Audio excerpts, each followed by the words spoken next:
we're going to begin. My name is Kathy Gow, and I am here with Paul Jagodzinski, and it is Friday, June 28th, and 2019, and we are doing an interview as part of Hatfield's Vietnam Veterans Oral History Grant.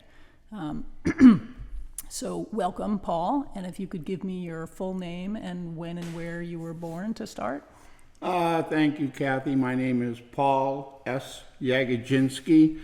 I was actually born in Northampton, but my parents moved to Hatfield when I was a year old. So I've been a native of Hatfield basically for 71 years. So how did you end up being in the military? Well, after high school, I went to Greenfield Community College, took an easy load, 4 courses. And at the end of the first semester, I had 2 D's and 2 F's. And my advisor said, I think you should seek a better opportunity. So knowing that I didn't have a 2S classification, I went to the Holyoke Post Office, looked around and saw the Marine recruiting office, walked in and signed the papers. So what does your family think about that? My mother wasn't too happy. Father was kind of skeptical. My father was a World War II vet, and he was at the Battle of the Bulge. He had joined the Army in 1940 because there was no work around, and he didn't get out of the Army until 1946, so he spent 6 years in the Army. So basically he was, well, I don't think he was upset or anything. He was upset that I went into the Marine Corps and not the Army.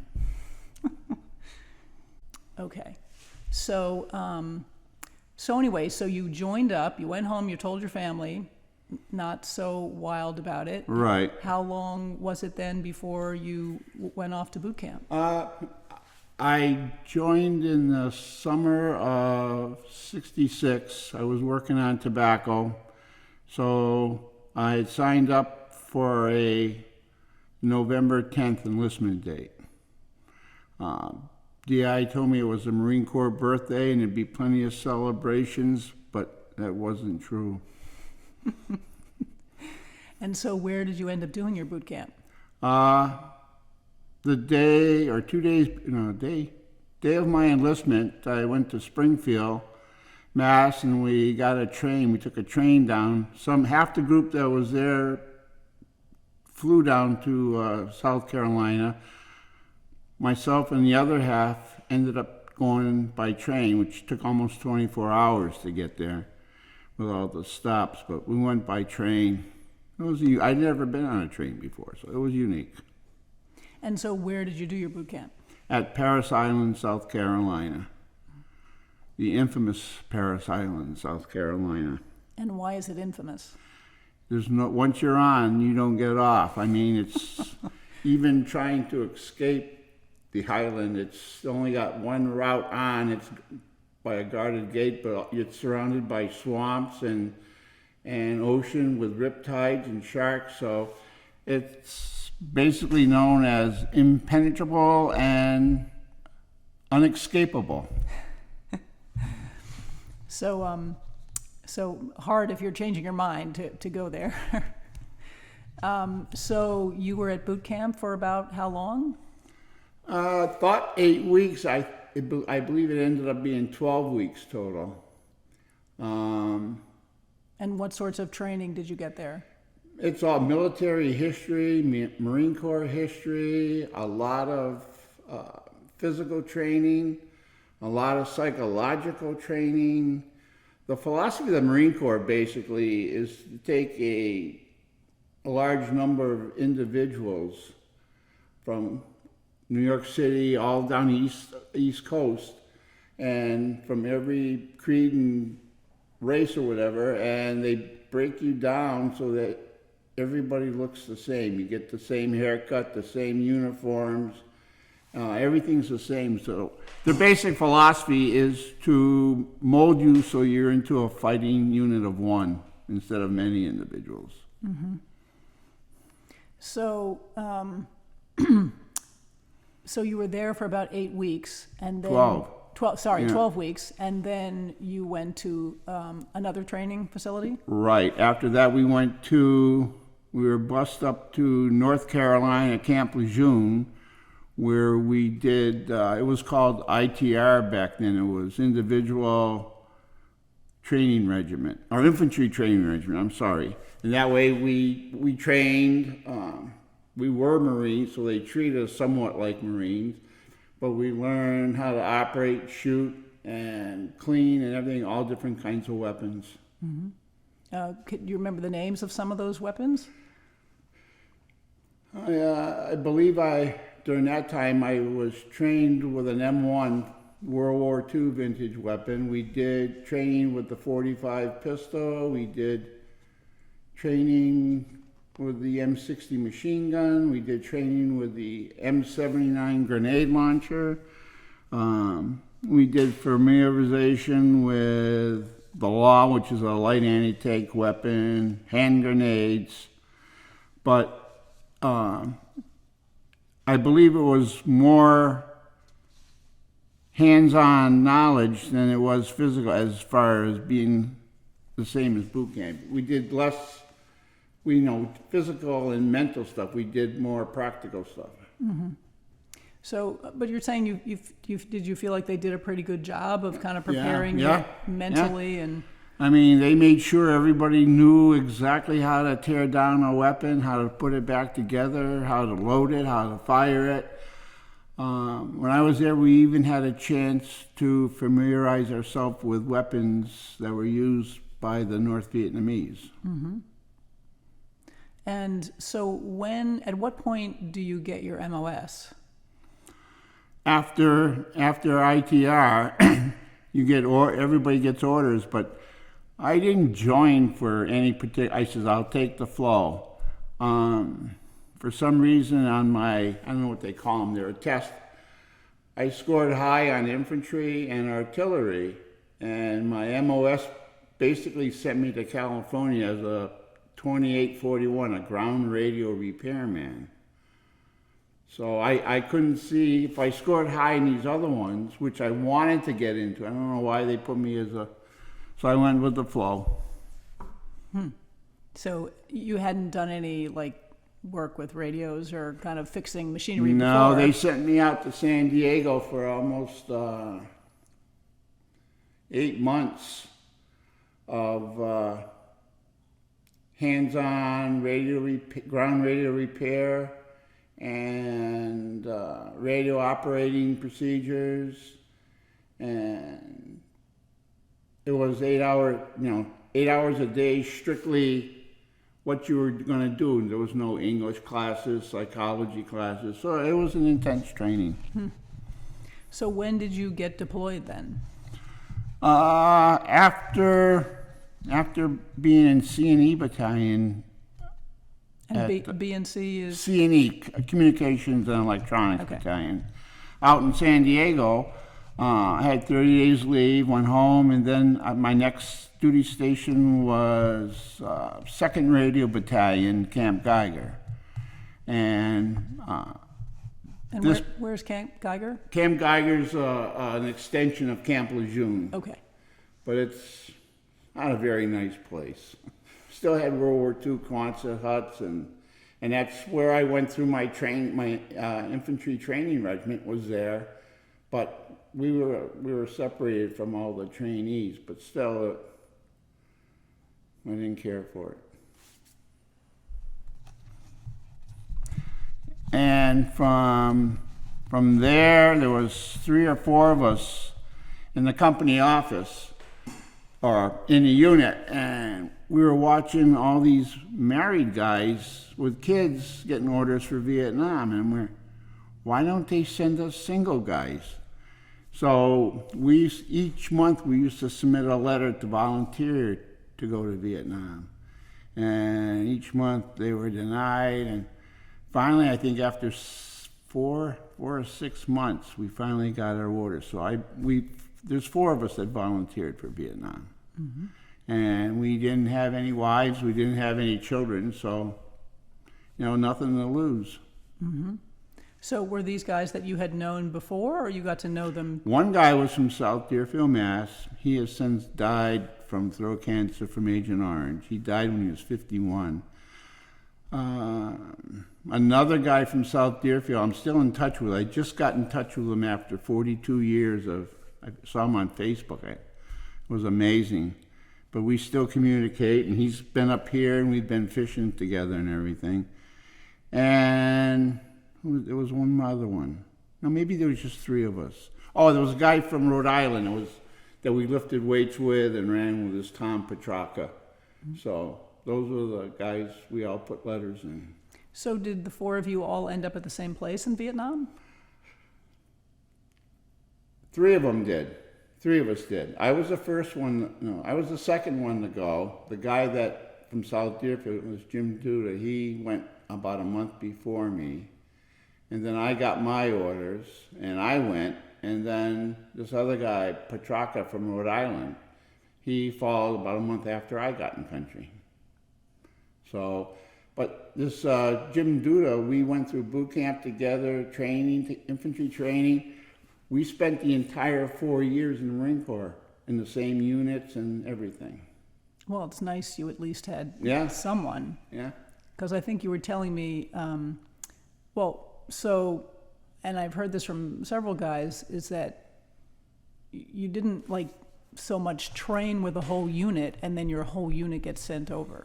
Right. We trained with large units, but when it came time to deploy, we didn't go over as a unit. We went over on a flight of 106 individuals going in different directions, which, I don't know, it didn't help the bonding that you have when you go over as a unit. So how does that make it when you're there on the ground, Well, when you get sent to a unit, you're classified as an FNG. The F is an expletive, new guy, and because a Marine's tour is 13 months, and when you get there, you're the FNG, and then you talk to these guys. Some guys have got 7 months to go. Some guys have got 5 months to go. Some guys have 2 weeks to go. Some guys are leaving the next day. So it was a constant rotation. You really didn't have time to really bond and everything because these guys were coming and going. So, and you were how old when you went to Vietnam? 19. 19. So, what was it like when you first arrived? What were your first thoughts about the country? First thing when I got to the commercial airplane door and got hit with that hot, humid air, what the hell happened? But it was unique. I mean, it was like being hit with a blast furnace, and there was a certain stench about the air, too. I mean, you could smell garbage, you could smell burning garbage. It wasn't a pleasant experience, and it was hot and very humid. And so hot, we're talking about how hot, do you remember? Oh, sometimes 90 to 100 degrees, and probably the dew point's right up there at 70 or 8, whatever the highest points are. I mean, you could just sit and literally sweat profusely. So where did you get sent first? Well, after I picked up all my combat gear and everything, they shipped me up to the DMZ. I was attached to the Western organization. I was in 2nd Radio Battalion at Camp Lejeune, and when I went to Vietnam, I was sent to 1st Radio Battalion. And their job was to do radio intercept of enemy communications and direction find. Direction find where those signals are coming from. Mm-hmm. Most of the times we had three-man teams out on various hills, and once we picked up a signal, they had a scrambled radio or code books. They would send the info to each other hill, And then they'd get on the signal, and they had these direction-finding radios, a PRG-1, and they'd triangulate the signal, and it was very, very accurate. We could tell just where the enemy unit was. So we would forward that on to the, ground units that were nearby or that were going to perform operations in the area, just to let them know. So you were part of those like 3-person teams? Occasionally, because I would go up on a hilltop, I'd help, even though I was not, they didn't break down that often. And even if they did, you couldn't fix them with what you had on the hill and everything. A lot of times I'd went up on the hills to help them set up their radio antennas and to get the best sites. And when I was there, I would help operate the direction finder, or if I could help monitor the signals and tell. A lot of times we had Marines that were Vietnamese linguists, and if we didn't have them, they would copy. A lot of the enemy signals were coming in Morse code, so they would copy the code, or they could record the voice transmissions, or they could call down to our base camp, which also monitored communications, and they would pick up the signal, and they had either Vietnamese linguists or they had Vietnamese translators. So it was we did quite a bit for the operations along the DMZ. Right. So, certainly not that being at the DMZ, you were in harm's way probably the whole time. Just about. But when you're out on those missions, presumably more so. Not really. I thought being on a hilltop was a lot safer than being at a base camp. At a hilltop, there isn't much space on top, and so in addition to sniper fire from nearby hills, you would have to worry about mortars or whatever. But being on a hilltop, they would either overshoot you or undershoot you. And that was great. But once they had the top of the hill zeroed in, it was time to get out. Yeah. So do you remember what was the first time you came under enemy attack? Oh, yes. It was when I was waiting at a helicopter LZ to catch the flight up to my unit up along the DMZ, and I was just sitting there leaning on my pack with all my gear and everything. And this is when you've just arrived. Right. This is after I picked up all my combat gear and was sitting there waiting to be transferred up north. And the LZ landing zone came under rocket or mortar attack, and there was nowhere to go. And the only thing you can do is cover up and lay down. And when I got up, I actually peed in my pants. I was so scared, Wow. Anybody says you're not scared is wrong. It takes a while. So did you end up coming under any other attacks while you were there, or? Not there, but up north. We were constantly under mortar, artillery, and rocket attacks. Like at the base? Yeah. I was at, besides the hilltops, the main bases I was at was LZ Stud, Dong Ha, Rock Pile, Hill 950, Razorback, Cantien. But see, at a fixed base like that, they have spotters, and those bases are zeroed in. I mean, you just have to be cautious, and you can usually hear them coming in. So when you would hear them coming in, where do you go? What do you do? Some of the LZs had bunkers alongside, so you could run to the bunkers. If you were far from a bunker, you just lay flat and cover up and hope, usually it would take a direct hit to get you. But those... So your family back home, who I'm sure were worried all the time, did you keep in touch with them at all while you were there? In 2 years over in Vietnam, I only wrote 12 letters home. Basically, what I told you what our unit did, a radio intercept, and it was called signal intelligence, and and we weren't supposed to tell anybody what we did. So now I'm writing to my family, and I'm there.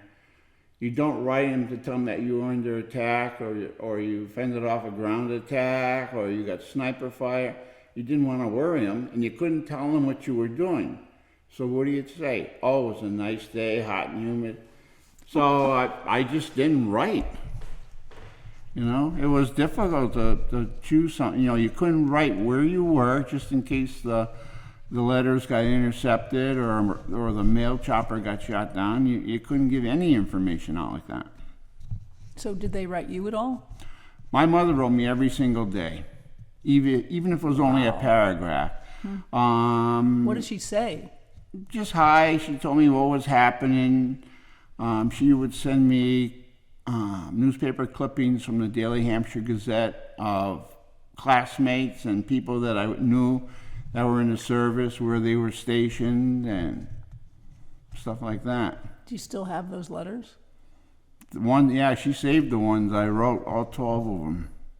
Did you save any of the letters that she wrote you? No, that'd be, how many? 2 years worth of letters? I couldn't do it.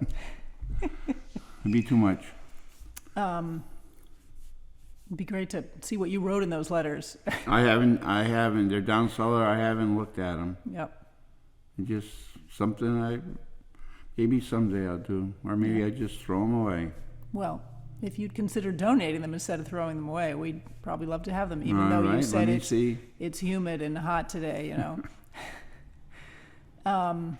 What was the food like there? Well, they had a field mess at most of the base camps, but it was a pain in the butt to get a truck and get together and go down, and so mostly we had an unlimited number of C rations at base camp, whatever. Plus we had care packages that family and friends sent that had, you know, canned soup or canned beef stew, and onions. I told my mother, send me onions to doctor up the... So she actually sent onions? I had onions, and then I said, send me some alcohol. So she sent me a bottle of vodka, and so it wouldn't be broken or anything. She hollowed out a loaf of bread and stuck the vodka in, but on the way to Vietnam, I got the vodka, and the bottle was empty. What happened was it had a tax stamp on it, and the stamp absorbed the moisture from the bread, and then all the jostling of the my bottle broke, or my bottle cap came off and leaked. Oh boy. Yep. It's a sad story. So C rations, if you were mostly kind of eating C rations, did you have any favorites or least favorites? The spaghetti and I believe it was meatballs was a good one. The ham and eggs were good. You know, a lot of times you could trade off because someone didn't like the one you liked, and so you would trade off, and we used to improvise. They had a pound cake, small can, but then sometimes you would get canned peaches. So we'd make up take the pound cake out and make a peach shortcake. So that worked, and then you would get a little small package of cigarettes. But in addition to that, the government used to give us each unit, depends on the size of the unit, they used to give us SP packs, which contained cigarettes, toiletries. What does the SP stand for, do you know? Oh yeah, I had it. I forgot. Yeah. Special package. I'm sure I can look it up. Yeah, strategic package or something. But we used to call them SP packs, and they were a godsend. I mean, nobody on the hill smoked Pall Mall non-filtered cigarettes, so I would usually, each package that came, I would get 2 cartons of Pall Mall, because I used to smoke back then and chew tobacco.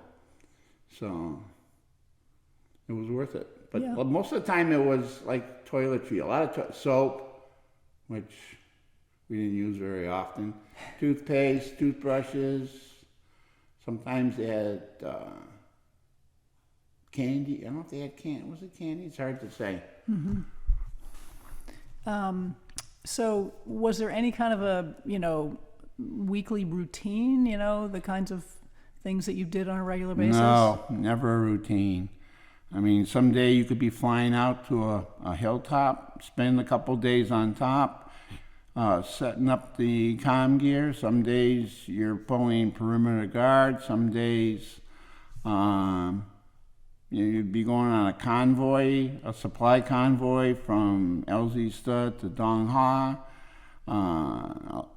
I filled a lot of sandbags over there for, we reinforced bunkers and fight walls and everything else. But you put those sandbags around your, we had tents on top of plywood, but they weren't protected from attack. So we started filling sandbags, put sandbag walls around the tents. But that was we checked perimeter wire. We would spray diesel fuel on marijuana plants and vegetation that was growing in between our concertina wire. I mean, you were always busy cleaning your weapons. So it's not like your job title was to be doing radio repair. Oh, yeah. It's not like you got to just do that. No, that was a fallacy. They asked me one time if anybody knew anything about radios. I was trained to repair them, so I raised my hand. I ended up being a radio operator for 6 months. And you have to learn the operational procedures and everything. But yeah, you never volunteer. Let's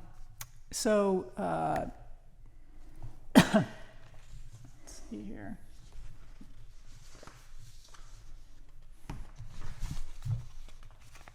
So when did you become a sergeant?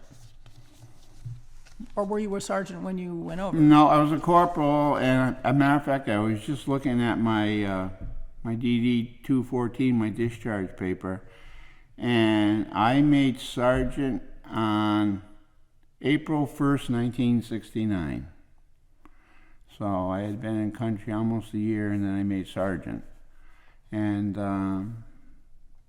that was it. And then when I came home, they offered, because of my MO, my radio repair MO, but everything, the 4 years I was there, we worked on radios that were turned down by other services. We had tubes, capacity, it was all gear that was old. And by the time I got back to the States, they were already into transistors and mineralization, circuit boards. So they asked me if I wanted to ship over, extend my enlistment. I said no. They offered me $10,000, and they offered me staff sergeant, but I wanted to come back home. Was your family happy that you made that decision?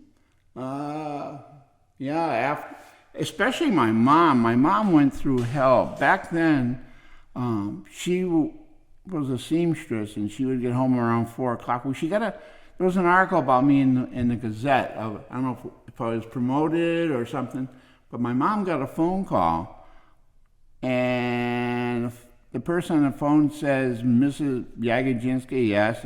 They said, "This is so-and-so. We have to inform you that your son was killed in action." So, she couldn't believe it. She was crying and everything, and the person hung up. So then my dad came home, and she was crying, and he said, "What's the matter?"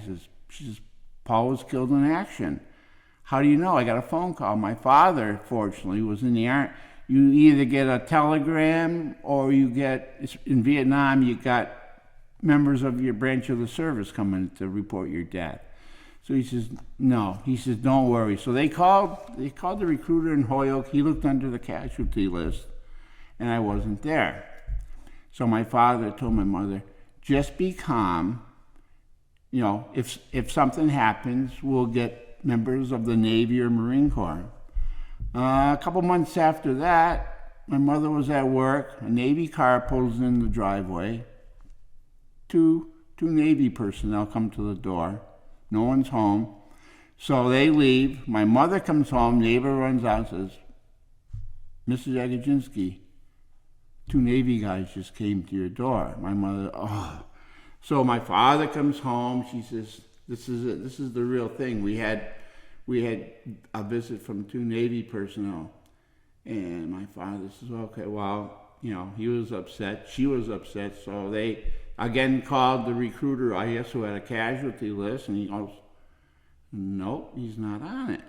So I said, what? They couldn't figure out what was going on. Well, come to find out, this was after, the reason they were doing an investigation on my background so they could get a top secret clearance. But in the meantime, someone, I don't know if it was a recruiter or someone, arranged for my mother to call me via the Mars network, shortwave radio operators, and a guy in Florence contacted shortwave operator in Okinawa and Vietnam, and then they piped up, and I got to talk to my mother for like 10 minutes and saying, I'm alive. So she went through hell there. Oh my God. Yeah. So what was the period of time where she was thinking you might well be dead? Was it months? No, because my father was smart enough to say, hey, well, let's call the recruiter, see if there's a casualty list available. Mm-hmm. If not, he could probably call it. If you're not on the casualty list or whatever, they assume that you're safe. So it was the military, though, that was calling to say your son has been killed in action? No, it was probably a local student at that time with the anti-war sentiment. That's the only thing they can think of, is someone who got the Gazette and saw the article. Back then they would say, Sergeant Paul Jagodzinski, son of Mr. and Mrs. Stan, and give the address and the town. Wouldn't take much to... that is just criminal. Yeah, it is. I mean, to put parents through that anxiety. Can't imagine. So. Wow. So what do you recall as being like one of the hardest things you had to do while you were there? What was the hardest part about being there? Everything, just the living conditions and everything. The heat, there was no escaping the heat. I mean, 24/7, you would live, it'd be hot and humid. It was, unless you went, we had operations bunkers, and we had some living bunkers underground. I didn't like those because the snakes and the rats and the scorpions like the cool. I'd rather be up above.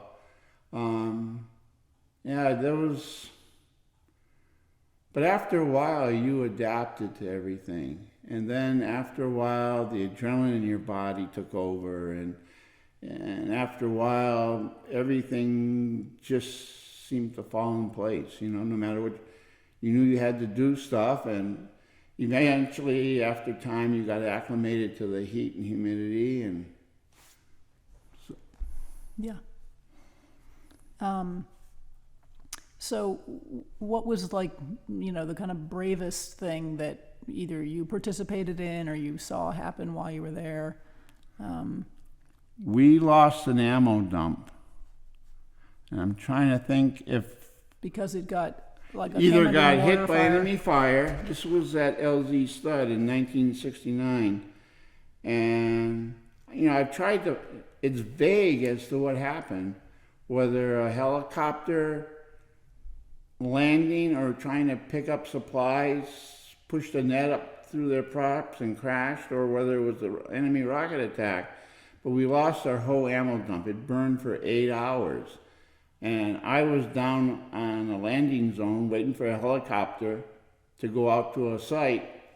And when it happened, and it just started a small flare up and then got larger bladders of jet fuel, cases of 105, shells were exploding and going everywhere, and we knew there were people in there, the people that worked there. We tried to get, but we couldn't even get close to it. I mean, with the explosions and the heat of the flame, and it was impossible. But again, that's a vague area. I've attempted to find out how many were killed, but it's for some reason they haven't listed it, unless I haven't looked the right place. What about, what did you do to kind of when you had downtime for, relaxing, hanging out? What sorts of things did you do? Well, we used to get rationed 2 cans of beer a day. And even it was Schlitz with the steel cans with the seam. And we had no refrigeration, so the beer was 100 degrees or 90 degrees. You open it, and half of it would foam out, and the foam coming out would be rust color because the steel seams were rusting. So you only had a half of beer. Half a Yeah, but rusty where I was there for 2 years, and I never saw a Bob Hope show. Never saw. They used to send Red Cross units to different sites. They had Filipino bands and everything would sing American music. Never saw that. So we put up a basketball hoop one time, but we didn't have a basketball. We had to go steal one from the CBs. So we finally stole, and so we played a little bit. Guys played a little bit of basketball, but we improvised. But a lot of times a lot of my time I spent listening to Armed Forces radio. We had good reception for it, and it played all the songs of the 60s. And even any particular songs or bands you there remember? was all of them. I can hear a song, unlike the videos today, I can hear a song and it puts me back in high school or it puts me back in Vietnam.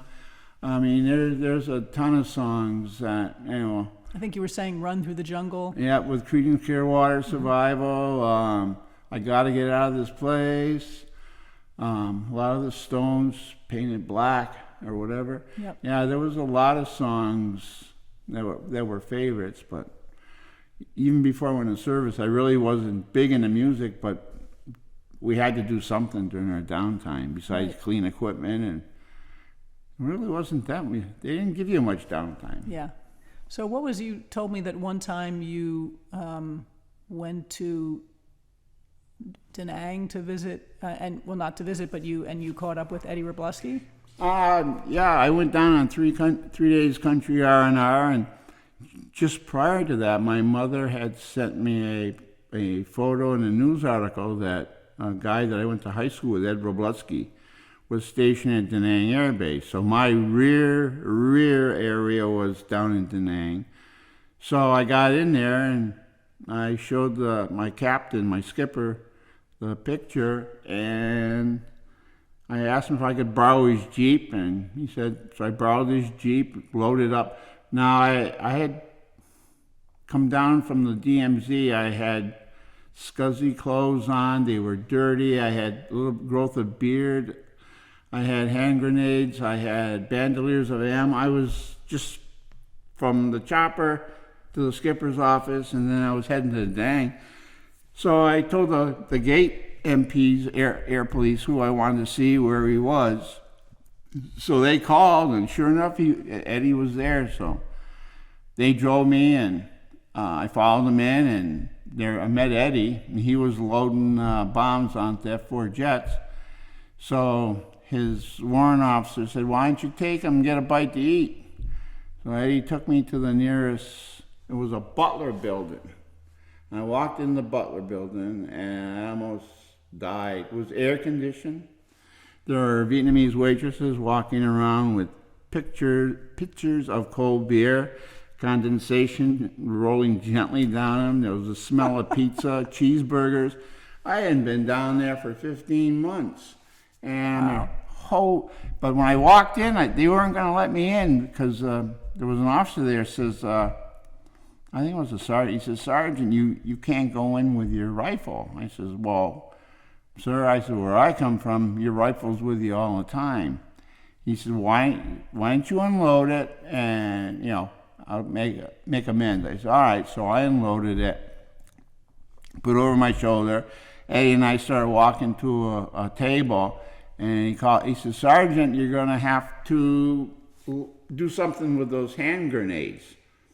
So I said, "Can I leave them with you?" And he had like a desk next to the door. He says, "Okay." So I took 2 hand grenades off, and he's got his hands on. His hands were literally shaking. I don't think the Air Force handles hand grenades very well. So he's shaking, so I put the hand grenades in his hands, and he's still shaking. He says, "Will they go off?"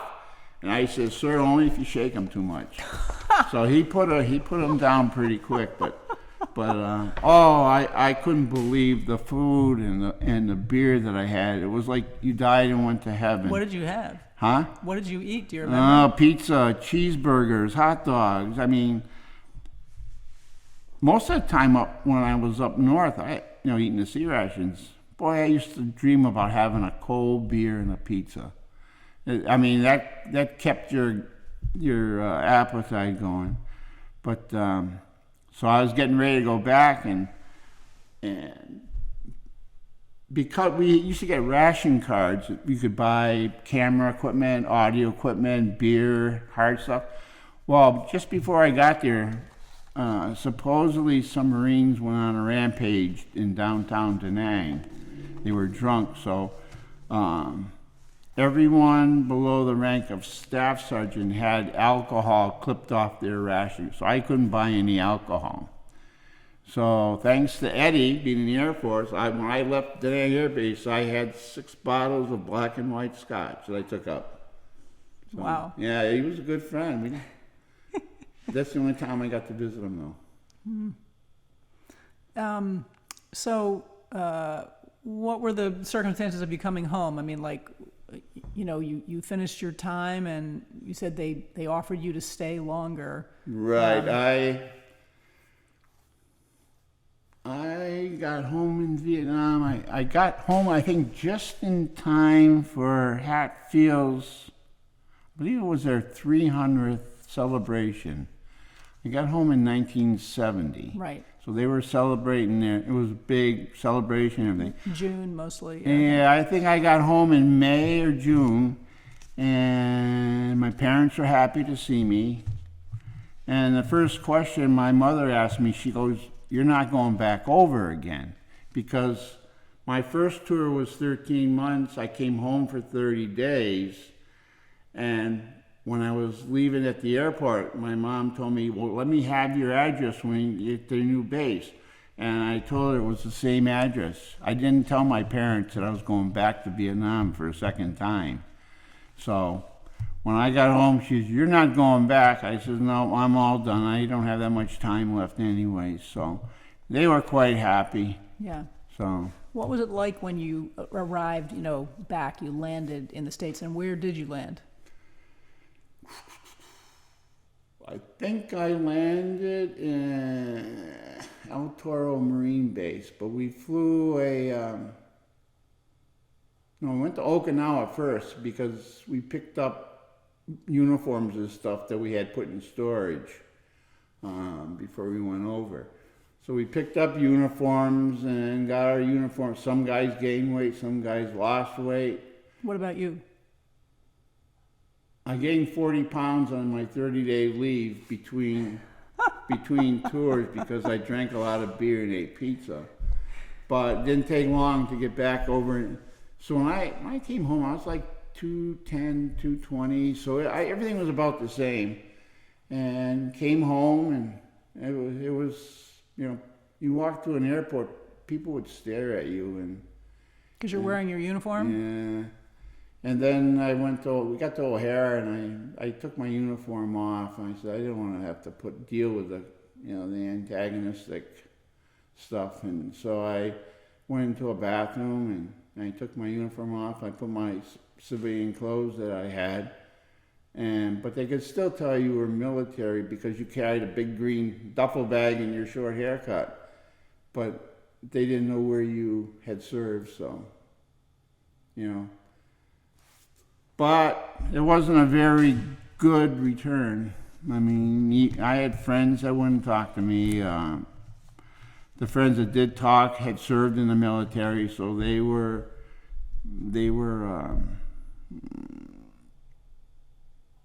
I forgot the word. They knew what you went through. Sympathetic to your cause and everything. And I tried to get back to normal, but there's no normal. I started having flashbacks, night sweats, nightmares back in 1970 before PTSD was even diagnosed. And there was nothing they could do. They would send me to the local hospital strapped to a stretcher and release me the next day and put causes of a acute psychotic reaction. That's not a good term if you want to get a job somewhere, that you've had acute psychotic reaction. So finally the VA recognized, back in '86, they recognized, recognized PTSD. And I'm still being treated for it now. Mm-hmm. What about any other, kind of disabilities or symptoms that you think came from Vietnam? Yeah, I get a ton of skin rashes, especially now in the summertime when it gets hot and humid. I'm really susceptible to ringworm fungus. I get fungus in the groin area, or rashes. I get rashes in my armpit, in between my fingers. I get rashes on my face, alongside my nose, my forehead, my scalp. And you think that might be exposure? They're giving me compensation for it, so they know better than I do what it was. I get compensated for PTSD. I get compensated for rashes. I get compensated for nerve damage in my legs and both hands. I get 80% total for that. So and some of that might be as a result of Agent Orange exposure? Well, they denied me at first for Agent Orange. Even though I was in a heavily sprayed area, it didn't meet the government's criteria. It's supposed to occur and resolve. How would I know if I had numbness in my feet? I mean, I had more rashes and stuff. But eventually I got compensation for the nerve damage, and this is weird, for alcohol abuse secondary to PTSD. So the thing is, at least I got it. It took me 17 years to get the compensation for the nerve damage. And, it's getting progressively worse. Where it ends, I don't know. But a lot of the people I served with have died very young with cancers, 40s, 50s, 30s. So, more Vietnam vets have probably died from symptoms of Agent Orange than were killed in action over there. So in spite of all those things, what are your thoughts today about your service in Vietnam? I would go again. It turned out to be a political war, from my understanding. I mean, supposedly we never lost a major battle. We had air support. We had some of the best equipment, but we had rules of engagement, and the same thing that the troops have today sometimes. And it kind of ties your hands up, what you can do and what you can't do, and then the politicians tell the generals, well, we shouldn't do this. If it was fought as a conventional war, like a war should be, I mean, yeah, I'd go back, but maybe not so if it was run by politicians again. Mm-hmm. But it's a growing up experience. Right. So what do you feel like how did it change you? What do you feel you got out of it? I went back to college when I got home. I was 22, 23 years old. I had served already 4 years in the Marine Corps. I had 2 years in Vietnam, combat experience. And I couldn't even relate to the 18-year-old college kids. They had no idea. I mean, a lot of them, I would just sit there in class and, I could hear what's going on, but I'd pick a spot and walk. And people say, why don't you ever laugh or smile? And you wouldn't want to know what I went through. And I did have some friends that were all veterans of Vietnam in certain classes. So there's like 4 or 5 of us that would get together every so often. We'd skip a class and go and get drunk at a local saloon or a bar. So, but yeah, it was tough going to college. It really was. I went to Westfield State where I graduated with a degree and I commuted, but I would bring a cooler with a 6-pack of beer. I'd go to my first class in the morning and go back to my car, sit in my car, do my homework for that class, have a beer. And my daughter went 20 or 30 years later and she said, "You can show me the campus." I says, "I never went. I went just to 2 buildings." So it's difficult. So even today, I don't feel as though I can equate to people who haven't been in situations like that. Yeah, they don't understand. It's hard. Well, that's one of the reasons that we're doing this project is because, I mean, I think it's very hard for people who haven't served in the military, as I haven't, to begin to understand what it's like to be in those situations. And then Vietnam in particular, because it ended up being such a political war, and the antagonism that was, put upon the returning veterans. The people directed their hate to the veteran and not to the system. And we just did our job. We had choice. We could either go to jail, go to Canada, or go into service. So there wasn't much choice for me. I didn't want to go to jail. I didn't want to go. I said, if my father, it was good enough for my dad, I said, it's good enough for me.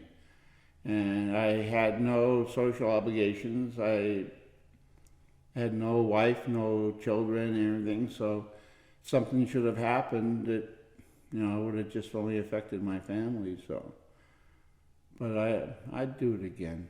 But I'm happy that once Vietnam veterans came back, we started fighting for veterans' rights and compensations. And I've been to a PTS ward for 6 weeks at the Northampton VA, and a lot of the Iraqi veterans and the Afghanistan veterans thank us because when they came home, they were able to get treatment right away. I mean, PTSD was recognized and treated. They saw all these specialists. So actually, they thanked us for paving the road for them. And I was in for 6 weeks, and we had Vietnam vets, Gulf War vets, Iraqi vets, First and Second Wars. We had Afghanistan vets, and we all got along good because we all had one thing in common. We had served, and we had been in combat, and we were like a brotherhood. Mm-hmm. It was nice. So, what do you feel like the service did for you? Like, how did it? It made, well, I was a wild one wild one who didn't want to go to college and stuff. And when I got out of the service, I had direction. Marine Corps teaches you to be respectful, to be polite. They teach you to make snap decisions. They tell you how to make the right decisions. So basically, I won't ever I'm a Marine. I'll be a Marine forever. And I think they gave me the best training that I could possibly have had. And I still have a lot of the residual thoughts and everything from the Marines. Mm-hmm. So I don't know if you interviewed other Marines, but you want the Marine always. Only one so far, Paul. Yeah. So you wrote on your kind of pre-interview questions, there was a thought to leave people with a quote. Yeah. You weren't sure who it came from, but... No, it was written somewhere. It was... on the last page, I think. Yeah, if civilized people can no longer... I left a part out. I know what it is. Okay. If civilized people can no longer stand war or the horrors of war, they will surely be conquered by those who can. And it applies right to today's society. We have the pacifist. Oh, stay out. But I would rather be fighting in another country than to be fighting in this country. People here don't realize what's involved with terrorism and terrorists, and you can't tell the good guys from the bad guys. So, one day the person could be your neighbor, the next time he could be a suicide bomber. And I think this quote just says, hey, beware. If you become meek, you're going to end up at the bottom of the chain. Yep. So, yeah, I was on a bunker somewhere, and I tried to look up. I tried to look it up too. I couldn't find an author for it, and I didn't want to claim it because I'm not that smart to make something that up. But it was written on a bunker. It's amazing. So, is there anything else you'd like to say, about your service or time there? Not really. I mean, I ran convoys, did patrols, went on night ambushes, but mostly it was 24/7. And even today, I only sleep 3 hours a day.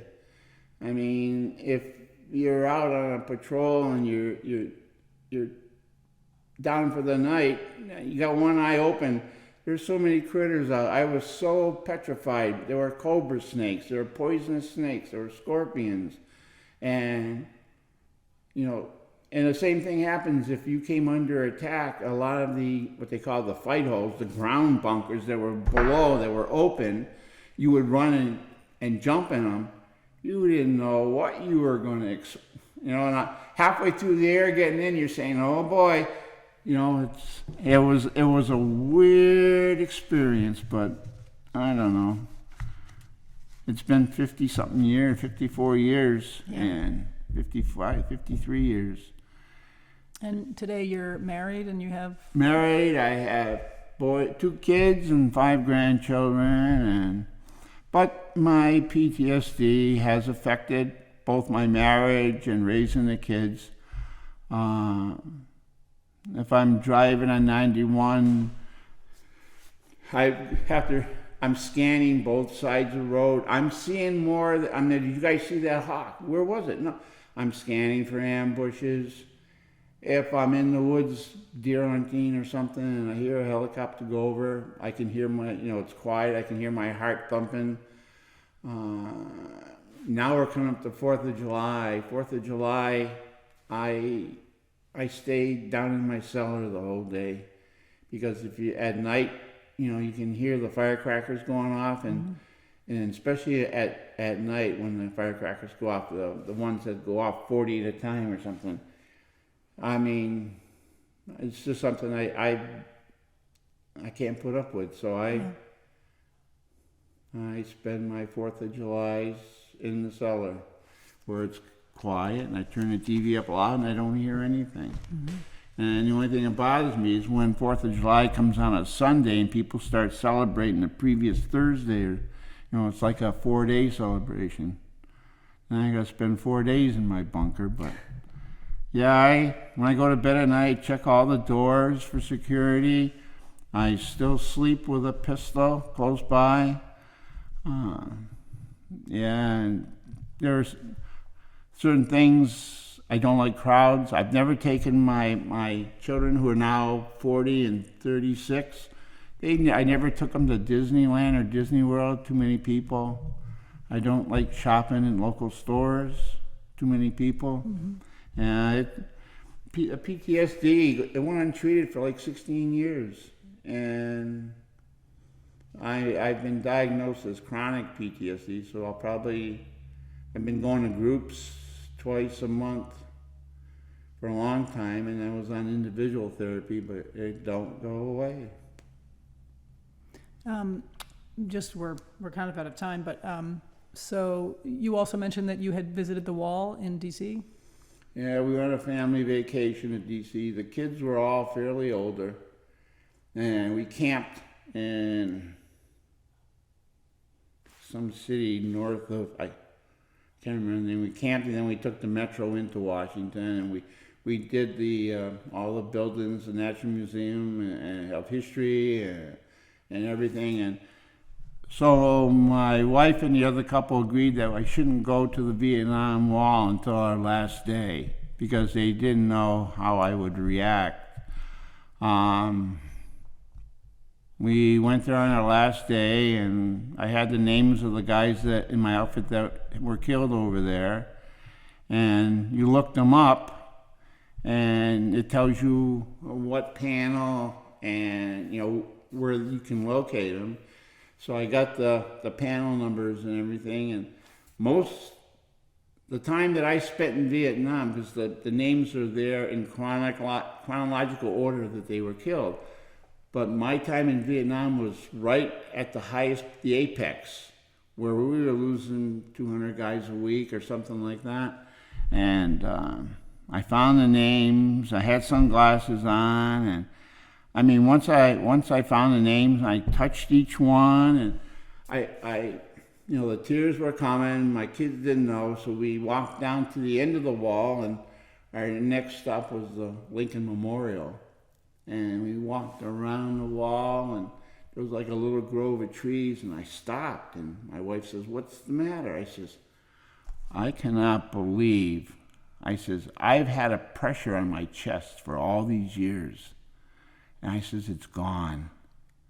So she, "What do you mean?" I says, you have a knot in your chest, and it just never goes away. After visiting the wall and touching the names, got into that grove of trees between the wall and the Lincoln Memorial, and it was like someone just opened my chest up and took that knot out. It was such a great feeling. But it was a sense of closure for me. For the guys that died there and everything, but it was a great closure for me. But that was a unique experience. Wow. But that was in '96 that we went. But it was still. But it helped me to resolve a lot. Well, I want to thank you so much for participating in this. It's been great, and I want to thank you for your service. Thank you. It was my pleasure. Now can I go home and have a beer? Prepare your bunker.